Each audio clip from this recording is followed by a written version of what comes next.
പരിശുദ്ധാത്മാവേ എന്നിൽ വന്നു നിറയണമേ. പരിശുദ്ധാത്മാവേ കൃപ ചൊരിയണമേ.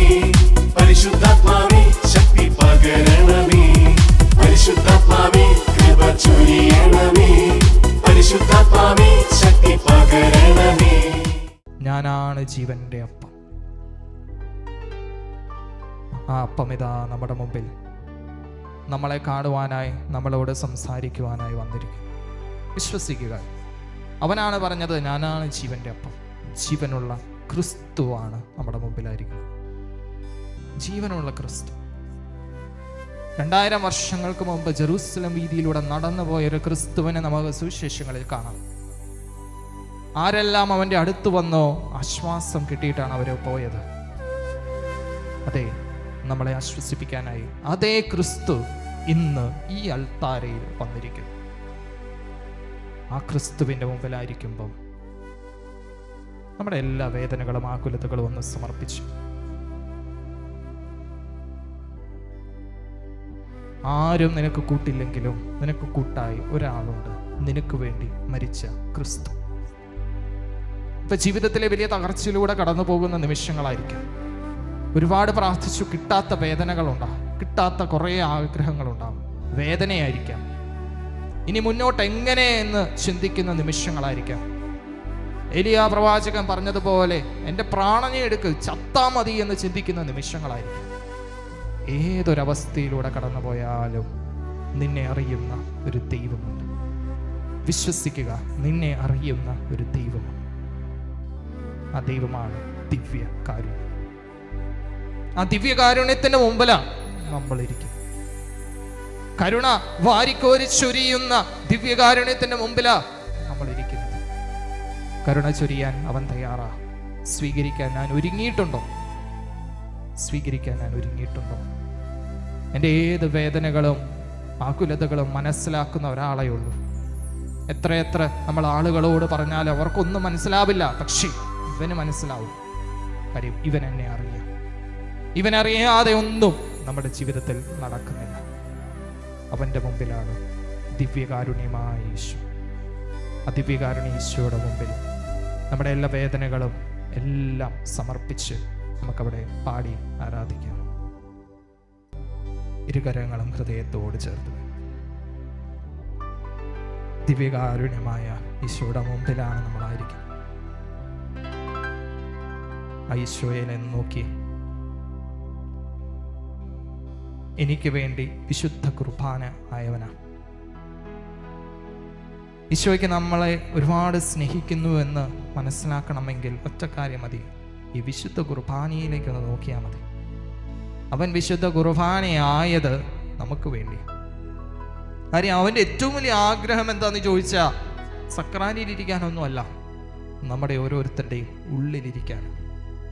ആ ഉള്ളിലിരിക്കാൻ അവൻ കണ്ടിരിക്കുന്ന വഴി എന്താ? വിശുദ്ധ കുർബാനയാണ്. ഈ പ്രപഞ്ചം സൃഷ്ടിച്ചവൻ, ഈ ലോകത്തെ ഇന്ന് വഴി നടത്തുന്നവൻ, ഈ ലോകത്തെ ഇന്ന് നിയന്ത്രിക്കുന്നവൻ ഇതാ ഒരപ്പത്തിന്റെ രൂപത്തിൽ നമ്മുടെ മുമ്പിലായി എളിമപ്പെട്ട് ഏറ്റവും ചെറിയവനായി നമ്മുടെ മുമ്പിൽ. ദൈവം തന്ന ഏറ്റവും വലിയ സമ്മാനം. ഈശോയുടെ മുമ്പിലായിരിക്കുമ്പം ഈ വിശുദ്ധ കുർബാനയെ നമ്മൾ എത്രയധികം ബഹുമാനിക്കുന്നുണ്ട്, ആദരിക്കുന്നുണ്ട് എന്നാണ് നമ്മൾ ഇന്ന് ചിന്തിച്ചു നോക്കിയത്. നമ്മുടെ വിശുദ്ധ വലിയ അർപ്പണം എപ്രകാരമാണ്? ഈശോ നമുക്ക് തന്നൊരു കൽപ്പനയാണ്. ഇത് നിങ്ങൾ എൻ്റെ ഓർമ്മയ്ക്കായി ചെയ്യുവിൻ. പറ്റുമെങ്കിൽ ചെയ്യാനൊന്നും അല്ല പറഞ്ഞത്, ചെയ്യണമെന്ന് തന്നെയാണ് പറഞ്ഞത്. അതായത് ബലി അർപ്പിക്കണം. അവന് കൊടുക്കേണ്ട ആരാധന അത് വിശുദ്ധ ബലിയിലൂടെയാണ്. നമ്മുടെ വിശുദ്ധ ബലിയർപ്പണം ഏറ്റവും മനോഹരമാവണമെന്ന് ആഗ്രഹമുണ്ട് അവന്. എൻ്റെ ഞായറാഴ്ച വിശുദ്ധ ബലിയർപ്പണം അതെൻ്റെ ജീവിതത്തിലെ ഏറ്റവും നല്ല ദിവസമായിരിക്കണം, ഏറ്റവും നല്ല ബലിയർപ്പണമായിരിക്കും. ഞാൻ ഏറ്റവും കൂടുതൽ സന്തോഷിക്കുന്നതും ഞാൻ ഏറ്റവും കൂടുതൽ ആഗ്രഹിക്കുന്നതും ഒരു ഞായറാഴ്ച ദിവ്യബലി അർപ്പിക്കുന്നതിന് വേണ്ടിയാവും. എൻ്റെ ഓരോ ദിവസവും ഞാൻ ക്രമീകരിക്കുന്നത് അടുത്ത ഞായറാഴ്ച ഞാൻ എങ്ങനെ ബലിയർപ്പിക്കാം. ഇതായിരിക്കണം നമ്മുടെ മനസ്സിലെ ചിന്ത. കാരണം എന്താന്ന് വെച്ചാൽ അവൻ വിശുദ്ധ കുർബാനയാകാൻ വേണ്ടി അവൻ എത്ര ത്യാഗമെടുത്തെന്നറിയാം. അവൻ ജനിച്ചതും ജീവിച്ചതും പറഞ്ഞതും ചെയ്തതുമെല്ലാം വിശുദ്ധ കുർബാനയാകാനാണ്. ആ വിശുദ്ധ കുർബാനയാകാൻ അവനെടുത്ത ത്യാഗം എന്താ? സ്വന്തം ജീവൻ.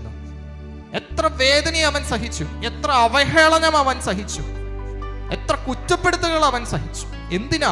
വിശുദ്ധ കുർബാനയാകാൻ. എങ്കിൽ ഞാൻ ആ ബലി അർപ്പിക്കുമ്പോൾ, ആ വിശുദ്ധ കുർബാനയുടെ ഭാഗമാകുമ്പോൾ ഞാനും ത്യാഗമെടുക്കണ്ടേ? ഞാനും അവഹേളനങ്ങൾ കേൾക്കണ്ടേ? ഞാനും കുറ്റപ്പെടുത്തലുകൾ കേൾക്കണ്ടേ? എങ്കിൽ എൻ്റെ ബലി അത് ക്രിസ്തുവിൻ്റെ ബലിയാണ്. ക്രിസ്തുവിൻ്റെ ബലിയാണ്. ഒരു നിമിഷം ഒന്ന് ചിന്തിച്ച്, എൻ്റെ ബലിയർപ്പണം എങ്ങനെയായിരുന്നു? ഇത്രയും കാലമുള്ള എൻ്റെ ബലിയർപ്പണം എങ്ങനെയാണ്? ഈ ബലിയർപ്പണത്തിലൂടെ ദിവ്യകാരുണ്യനാഥന്റെ കരുണ ഞാൻ അനുഭവിച്ചിട്ടുണ്ട്. അവന്റെ സ്നേഹം ഞാൻ അനുഭവിച്ചിട്ടുണ്ട്. ഇന്ന് എൻ്റെ ജീവിതത്തിൽ ഏറ്റവും സന്തോഷം തരുന്നത് ഒരു ബലിയർപ്പണമാണോ, അതോ മറ്റ് ലോകത്തിന്റെ കാര്യങ്ങളാണോ? എങ്കിൽ അതിൻ്റെ അർത്ഥം ഞാൻ ദൈവത്തിന് കൊടുക്കേണ്ട ബഹുമാനം ഞാൻ കൊടുത്തിട്ടില്ല. ദൈവത്തിന് കൊടുക്കേണ്ട ആദരവ് ഞാൻ കൊടുത്തിട്ടില്ല. അവന് കൊടുക്കേണ്ട ആരാധനയും ആദരവും ബഹുമാനവും ഒന്ന് കൊടുത്തേ നമ്മുടെ ജീവിതത്തിലെ സമാധാനം കടന്നു വരും, ശാന്തത കടന്നു വരും, ആനന്ദം കടന്നു വരും. ജീവിതത്തിന്റെ താളം തെറ്റിക്കെടുക്കുകയാണെങ്കിൽ എൻ്റെ ബലിയർപ്പണം ഒന്ന് നേരെയാക്കുക. നമുക്കറിയാം, ഏലിയ പ്രവാചകൻ രാജാക്കന്മാരുടെ 1-ാം പുസ്തകം 17-ാം അധ്യായത്തിൽ ബലിയർപ്പിക്കുന്നതിന് മുമ്പ് ഒരു വചനം എഴുതി വെച്ചിരിക്കുന്നത് എങ്ങനെയാ? കർത്താവിന്റെ തകർന്ന് കിടക്കുന്ന ബലിപീഠം അവൻ നേരെയാക്കി. ഇന്ന് കർത്താവിന്റെ, എൻ്റെ ഹൃദയത്തിലുള്ള കർത്താവിന്റെ അൾത്താര തകർന്നു കിടക്കുകയാണോ? എൻ്റെ ബലിയർപ്പണം അപൂർണമാണോ? ആദ്യം അത് ഒന്ന് കേടുപോക്ക്. കർത്താവിന്റെ ബലിപീഠം ഒന്ന് നേരെയാക്ക്. എന്നിട്ടൊന്ന് മനോഹരമായ ഒരു ബലി അർപ്പിക്കാം. ആ ബലിയിൽ ദൈവം ഇറങ്ങി വരും. എപ്രകാരം ഏലിയാ പ്രവാചകൻ പ്രാർത്ഥിച്ചപ്പം സ്വർഗത്തിൽ നിന്ന് അഗ്നി ഇറങ്ങി വന്നോ, അതുപോലെ ഞാൻ ബലിയർപ്പിക്കുമ്പോൾ അഗ്നി ഇറങ്ങി വരും. പക്ഷെ ക്രിസ്തു ആഗ്രഹിക്കുന്ന രീതിയിൽ ഞാൻ ബലിയർപ്പിക്കും. 5 ബലിവസ്തുക്കളെ കുറിച്ച് പറഞ്ഞു. ഇന്നൊരു തീരുമാനം എടുക്കണം. ഞാൻ ബലിയർപ്പിക്കാൻ വരുമ്പോൾ കർത്താവിന്റെ മുമ്പിൽ ഇരുന്ന് 5 മിനിറ്റ് ഇരുന്ന് ഞാൻ ബലിവസ്തുക്കൾ മനസ്സിലാണ്. അതുപോലെ ബലിവസ്തു സമർപ്പിച്ച് ഞാൻ ബലിയർപ്പിക്കും. എൻ്റെ ഒരാഴ്ചക്കാല ജീവിതം എന്നുള്ളത് അടുത്ത ഞായറാഴ്ചക്കുള്ള ഒരുക്കമാവണം, വിശുദ്ധ ബലിക്കുള്ള ഒരുക്കമാവണം. എൻ്റെ കുടുംബ പ്രാർത്ഥന, എൻ്റെ ജപമാല എല്ലാം അതിനുള്ള ഒരുക്കമാകണം. കുടുംബത്തിൽ മക്കൾക്ക് വിശ്വാസം പകർന്നു കൊടുക്കണം. അവർക്ക് പറഞ്ഞു കൊടുക്കണം എന്താണ് ഞായറാഴ്ച ദിവ്യബലി. അത് കഴിഞ്ഞേ നമ്മുടെ ജീവിതത്തിൽ എന്തുമുണ്ടാകാൻ പാടുള്ളൂ. ജീവിതത്തിലെ അനുഗ്രഹങ്ങൾ കടന്നു വരണമെങ്കിൽ ദൈവത്തിന് കൊടുക്കേണ്ട ആരാധന കൊടുക്കണം. തീരുമാനമെടുക്കാം. എൻ്റെ ബലിയർപ്പണം, എൻ്റെ തകർന്നു കിടക്കുന്ന ബലിപീഠം ഞാൻ കേടുപോക്കും. എൻ്റെ ജീവിതത്തിൽ എൻ്റെ ബലിയർപ്പണമാകും എൻ്റെ ഏറ്റവും മനോഹരമായ ഒരു നിമിഷം. ദിവ്യകാരുണ്യനാഥ, ഞങ്ങളിലേക്ക് ഇറങ്ങി വരണമേ. ഈ ഗാനത്തോട് നമുക്ക് ചേർന്ന് കർത്താവിൻ്റെ കരുണ നമുക്ക് യാചിക്കാം. ഞാനാണു ജീവന്റെ അപ്പമെന്നോ നീ കുർബാനയായി തീർന്ന നാഥ. ഞാനാണു ജീവന്റെ അപ്പമെന്നോ നീ കുർബാനയായി തീർന്ന നാഥ. ഞാനാണു ജീവന്റെ അപ്പമെന്നോ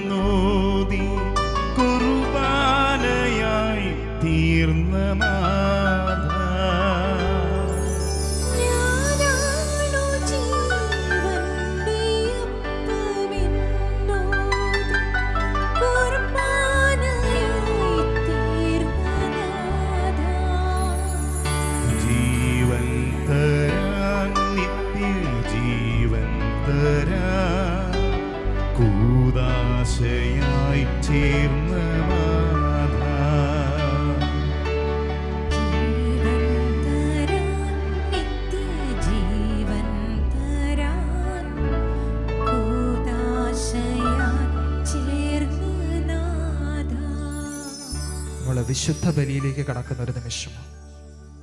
നിശബ്ദമായിരുന്ന് ഒന്ന് മനസ്സിലേക്കൊന്ന് കൊണ്ടുവരാമോ നമ്മുടെ എല്ലാ പ്രാർത്ഥനകളും, ഈ ഒരാഴ്ചക്കാലം നമ്മൾ ചെയ്യാൻ പോകുന്ന ഓരോ കാര്യങ്ങളും, നമ്മുടെ നിയോഗങ്ങൾ. വേദനയിലൂടെ കടന്നു പോകുന്ന ഒരുപാട് പേരുണ്ടാവും. നമ്മുടെ രോഗാവസ്ഥ, കുടുംബത്തിലെ അസ്വസ്ഥത, സമാധാനമില്ലാത്ത അവസ്ഥ, സാമ്പത്തികമായ ബുദ്ധിമുട്ട്, സ്നേഹിക്കാൻ പറ്റാത്ത അവസ്ഥ, അഹങ്കാരം, അസൂയ, ഇതെല്ലാം നമുക്ക് സമർപ്പിക്കാം. നമ്മുടെ എല്ലാ പ്രാർത്ഥനകളും ഒന്ന് സമർപ്പിച്ച് അതോടൊപ്പം ഈ ഒരാഴ്ചക്കാലം എന്നെ വേദനിപ്പിച്ച ആരെങ്കിലുമൊക്കെ ഉണ്ടോ അവരെ ഒന്ന് മനസ്സിൽ കൊണ്ടുവന്ന് കർത്താവേ അവരെ അനുഗ്രഹിക്കണമേ എന്ന് പ്രാർത്ഥിക്കാം. ഒന്ന് ക്ഷമിച്ച് പ്രാർത്ഥിച്ച് നമ്മൾ ഈ അർപ്പിക്കാൻ പോകുന്ന ബലി ഏറ്റവും മനോഹരമാകണമെങ്കിൽ നമ്മൾ ക്ഷമിക്കണം. നമ്മുടെ എല്ലാ പ്രാർത്ഥനകളും നിയോഗങ്ങളും ഈശോയ്ക്ക് സമർപ്പിക്കാം. അവിടുത്തെ ആശീർവാദം നമുക്ക് സ്വീകരിക്കാം.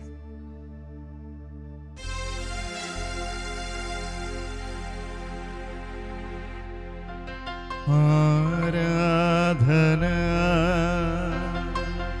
ആരാധന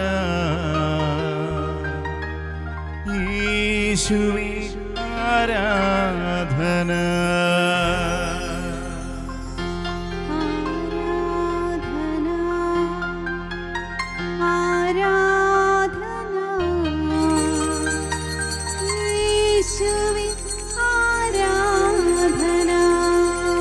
ആരാധന ആരാധന യേശുവേ